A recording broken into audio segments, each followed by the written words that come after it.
Hello friends, Namaste and good day. Today I want to talk to you about a totally new topic, new and unrelated to the ones that we have touched so far on this channel. There is a lot that the world knows about India or Hindustan and a lot that it doesn't. And I'm going to do a few videos talking about some of the very unique aspects of both India in general and Hindu society, its culture, religion, and its perspective of the world.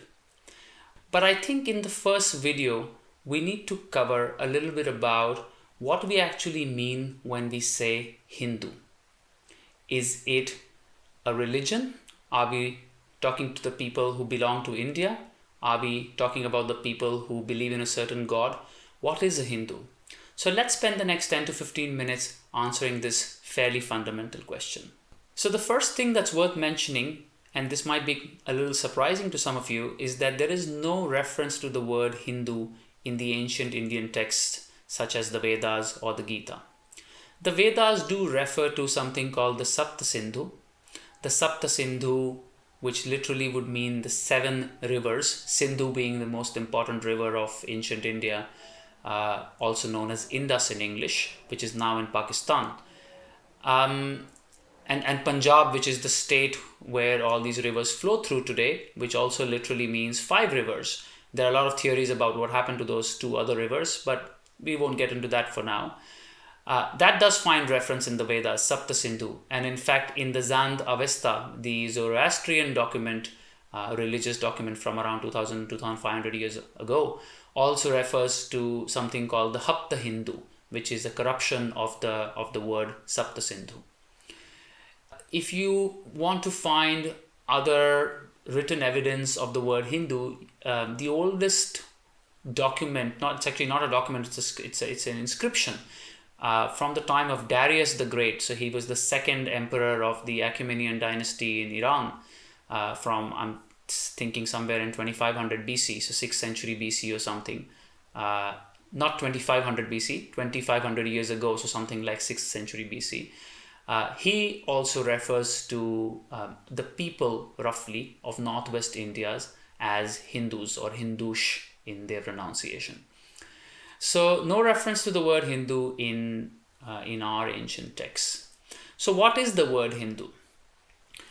The word Hindu then is what should accurately be called an ethno-geographical term, which means it's a term that is used to refer to a certain people who have some shared ethnic characteristics and who belong to a certain geographic area. Loosely, what we call India, or what we used to call India, because of course it also includes what is now Pakistan and Bangladesh. I'll give you a few examples to explain what this means. In the 13th or 14th century, a famous Marathi poet, Vidyapati, he refers to the Indians, and I'm saying Indians as the native people of India, as the Hindus, when he contrasts the Hindus with the Turks or the Turkis. That means the people who are not from India. Now, if you pay attention here, if he was referring to Hindus as a people who are adherents of a certain religion, then the comparison ought to be made with Muslims. But he doesn't use the word Muslims. He uses correctly another ethnogeographic term, Turks or Turkis, in which case he's actually just referring to people who also have a shared ethnicity and a shared geographical heritage, who happen to be invaders in this context, who have come to India. Remember, 13th, 14th century, the Delhi Sultanate was in power, and they were Turks and Mongols who had come via Turkey to India. So the term Turks was used in that context to differentiate those people from the people of India, also known as Hindus. Another example that's worth mentioning here is from the Persian document Jahangir Nama. Jahangir Nama is the biography of the Mughal Emperor Jahangir. Now, in this document, Jahangir refers to the 5th Sikh Guru, Guru Arjan, as a Hindu named Arjun who lives in Govindwal. He's of course complaining about him, that he's causing lots of grief to Jahangir and his administrators. But note how he refers to Guru Arjun. He refers to Arjun, obviously he doesn't call him a guru, but he calls him a Hindu named Arjun from Govindwal. Again, he is considering anyone who is ethnically Indian to be a Hindu because they are from Hindustan, as compared to himself, who is not from Hindustan and is therefore not a Hindu, not because he's a practitioner of a different faith, but also because he's from a different part of the world. Still confused? I'll give you one more example. Think of the word Arab or Arabi in Hindi or Urdu. Now, Arab is almost an exact equivalent of the word Hindu, but from a different ethno-geographical construct. Arabs refer to people who are from a certain area, roughly Arabia, what we now call Arabia, of course, and also who have certain shared ethnic characteristics, including similar language. Most of them speak Arabic. They have dialects, of course, just like the Hindus have their own languages. The Arabs have their own languages with some differentiations, but they are all from the same language family, just like all the Indian languages are from the same language family with some exceptions. So they have, many similar ethnic characteristics, and they are from the same geography. So Arabs refers to people of a certain region, not to the religion that they profess, because the religion that they profess has changed over time. Arabs were actually Jews for a lot of time. Then they became Christians, as many of them today are. And then, of course, they became Muslim, that most of them today are. I'll give you another interesting, make another interesting point here. The so-called Islamic greeting, Salam Alaikum, is actually an Arabic greeting which has nothing to do with Islam. It was a greeting that was used by Christian Arabs much before Islam made its debut in Arabia. And therefore it is actually a traditional Arabic greeting, which of course the Muslims now use in their own context to imply something else. And you can extend that same simile to India, where our equivalent of that would roughly be Namaste, and pay attention to the gesture as well as the word. This gesture and this word is common across all of India, or used by all the Hindu people, irrespective of their actual religion. For example, later the Sikhs, they've modified it to say Sat Sri Akal. They have the same gesture, but the actual words have changed to be more religion specific. And in this case, that is a more religious greeting. Or the Jains, they might say Jai Jinendra, but they would still be doing this because they have all originated from that original Namaste as a gesture and a greeting.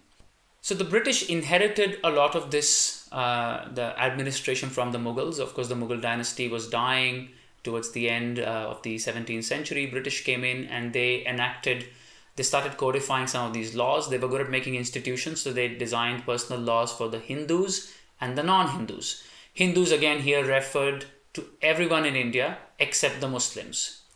Now, why did they exclude the Muslims? There are two reasons here. One is that you can argue that they wanted to have some sort of a distinction between the two for their own gains. But more importantly, the Muslims did not accept themselves to be part of that ethno-geographic identity. The Muslims wrongly, of course, as we know from DNA studies of the 21st century, associated themselves to be from a different ethnicity. They thought of themselves as Turks or Arabs, and a different geographic area, again, being Central Asia or Arabia, rather than being Hindus in the sense that they didn't consider themselves to be Hindu people. And of course, this very mindset later led to the partition of India. So the British colonized India and also codified their laws, and again, their reference was also the same. Hindus included all the native people of India. Some of these laws made its way to the Indian constitution. The Muslim laws, the Muslim personal law, for example, made its way to the Indian constitution by virtue of being a separate personal law enacted by the British. On the issue of the constitution, you might have heard this complaint that the Sikhs have, that that Sikhism is considered a part of Hinduism. Now, let me clarify this while I'm on the subject of the Indian Constitution and the word Hindus. The Indian Constitution, again, just builds on this 1,000-year-old tradition, at least, of using the word Hindu to refer to the Indic or the indigenous or the native people of India. It does not say that Hinduism and Sikhism are the same. It only maintains that Sikhs are Hindus, just as maintained by the British, just as maintained by the Mughals, just as maintained by the Turks.